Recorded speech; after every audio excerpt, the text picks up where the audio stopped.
Hello అండి.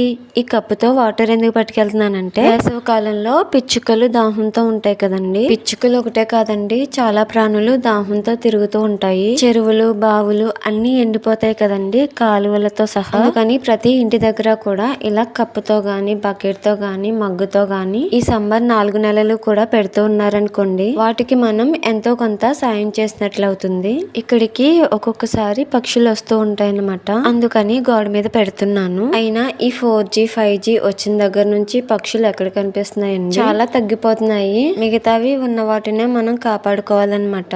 ఇలా బయట వాటర్ పెట్టమని నా వీడియో చూసిన వాళ్ళందరూ కూడా పాటిస్తూ, ఇంకొంతమందికి మీరు తెలిసిన వాళ్ళకి చెప్పారనుకోండి, వాళ్ళు కూడా ఇలా చేస్తారు కదా, వాళ్ళకి తెలిసే ఉంటుంది. కాకపోతే మీరు ఒక్కసారి గుర్తు చేయండి. మరి సమ్మర్ స్టార్ట్ అయిపోయింది కదా, మొదటి అడుగైతే వేసేద్దామా? ఇంకా బయట నీళ్లు పెట్టిన వాళ్ళు ఉంటే త్వరగా పెట్టేయండి. నా ఇన్ఫర్మేషన్ మీకు నచ్చినట్లయితే ఒక లైక్ చేయండి.